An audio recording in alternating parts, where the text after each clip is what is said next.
kemarin kita mendengarkan pidato Pak Presiden, kita sudah memahami dan mengerti semuanya bahwa meskipun angka-angka statistik selama PPKM darurat ini semakin membaik, melandai, tapi jumlahnya masih cukup signifikan. Sehingga oleh Pak Presiden diputuskan, terutama untuk Jawa Bali, untuk PPKM ini diperpanjang sampai dengan tanggal 25 Juli. Segera setelah tanggal 25 Juli, apabila ada hal-hal hasil daripada kedisiplinan dan prokes yang baik, vaksinasi yang cepat, angkanya semakin menurun, maka tiap daerah dimungkinkan untuk melakukan modifikasi terkait peraturan-peraturan yang selama ini dianggap masyarakat cukup ketat. Misalnya untuk restoran, PKL, pedagang, pasar, dan lain-lainnya, setelah tanggal 25, daerah dimungkinkan untuk mengatur sendiri-sendiri, tapi clue atau rambunya adalah hasil daripada data-data yang dikumpulkan oleh pemerintah pusat. Itu yang pertama.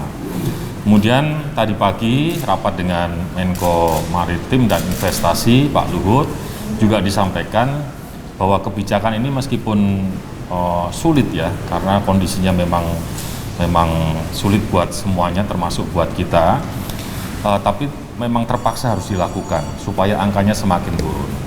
Dan di situ disebutkan tidak ada lagi istilah PPKM darurat, yang ada adalah PPKM sesuai level 1, 2, 3, dan 4. Dan Semarang masih masuk di dalam kategori level 4. Meskipun harus saya sampaikan, selama tanggal 3 Juli sampai tanggal 20 Juli kemarin, statistik terkait COVID yang ada di Semarang sifatnya sudah jauh lebih baik. Ini yang pertama. Mengenai penderita COVID di Semarang pada tanggal 3 Juli adalah 2.349. Tapi hari kemarin sudah turun menjadi 1.892, yang 600 warga luar kota. Jadi yang Semarang mungkin sekitar 1.300 gitu. Nah, kemudian bornya pada tanggal 4 Juli kita tahu rumah sakit penuh di mana-mana. Rumah sakit bornya 94%, yang ICU 96%. Hari ini di tingkat rumah sakit bornya sudah mencapai 57%. ICU-nya masih cukup tinggi, masih di angka 84%, tapi isolasi terpusat yang kita buat hari ini bornya sudah tinggal 24%. Jadi kemudian saya tadi cek ke 21 rumah sakit yang ada di kota Semarang.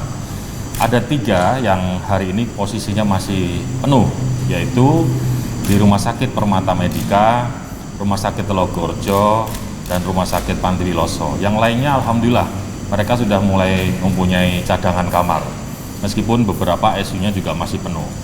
Tapi artinya ini sebuah kemajuan.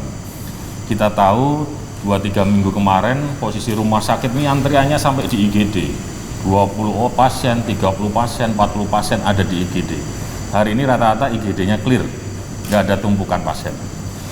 Kemudian tingkat kematian. Kalau pada tanggal 3 Juli atau minggu ke-26, selama seminggu itu rata-rata di Semarang yang meninggal 340, setelah mendekati tanggal 20 atau minggu ke-28 ini, rata-rata seminggu 271 orang.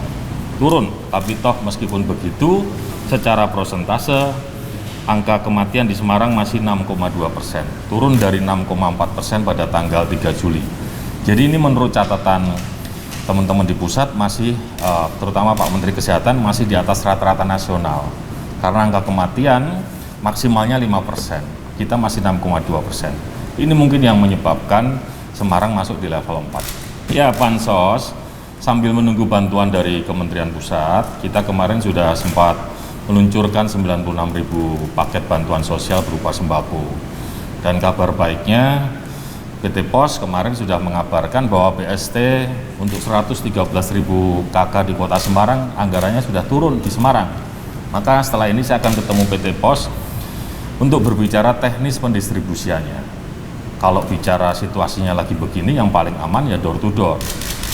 Tapi tentu saja kalau door to door kecepatannya pasti berbeda dengan orang yang kemudian menerima bantuan kumpul. Kita akan diskusikan secara teknis, tapi target daripada Kementerian Sosial sendiri harapannya pada minggu kedua Agustus semua BST ini sudah harus terdistribusi.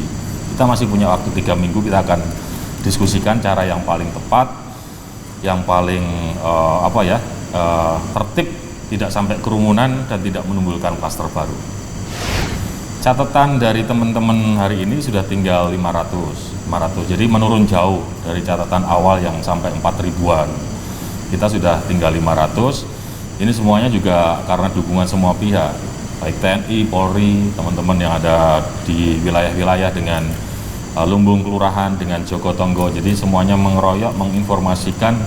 Kemudian terakhir 2 minggu, 3 minggu terakhir, 2 minggu terakhir, Panglima Kodam juga memberikan bantuan obat secara signifikan, itu sangat membantu. Pelajar di usia 12-17 hari ini terus berjalan.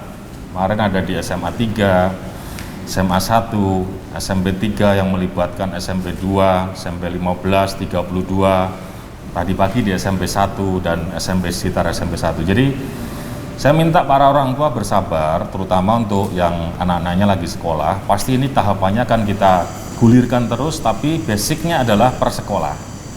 Jadi masing-masing sekolah nanti akan didatangin oleh teman-teman tim vaksinator bertahap. Pokoknya target kita 2 bulan ini semuanya udah harus tuntas. Ya, kalau yang vaksinasi 12-17 lewat jalur sekolah, ya pasti yang memanggil dari pihak sekolah. Koordinasi Disdik dengan Dinas Kesehatan dan teman-teman dari TNI Polri. Nah, besok kita akan memulai sebuah strategi baru. Untuk melakukan percepatan vaksin ini, kita akan masuk ke kelurahan-kelurahan. Kita pakai aula kelurahan. Ini membackup 37 puskesmas yang ada. Yang sampai hari ini evaluasi kita, jumlah yang bisa dilakukan vaksin di puskesmas ini masih sangat kecil. Maka langkah yang kita lakukan dengan menggandeng TNI Polri adalah kita besok memulai di Serondol Wetan, Serondol Kulon, Pudak Payung, dan Banyumanik. Itu kelurahan-kelurahan di wilayah Kecamatan Banyumanik yang angka penderitanya cukup tinggi. Jadi kita akan habiskan selama 1-2 minggu itu warga di sekitar untuk mereka bisa percepatan vaksin di aula kelurahan masing-masing. Kita besok akan cek dulu dengan kekuatan 500 orang. Jadi per jam 100, per jam 100. Jadi kalau nanti memungkinkan, tempatnya memadai dan tidak terjadi kerumunan, maka hari-hari berikutnya akan bisa kita tambah atau kita kurangi. Ini akan kita selesaikan. Setelah 4 kelurahan selesai, kita masuk ke 4 kelurahan berikutnya di kecamatan mana yang jumlah penderitanya tertinggi. Kita selesaikan semua. Nanti kita geser lagi kecamatan mana dan seterusnya, sehingga harapannya akan muncul herd immunity yang sangat cepat di masing-masing kecamatan yang ada di Semarang.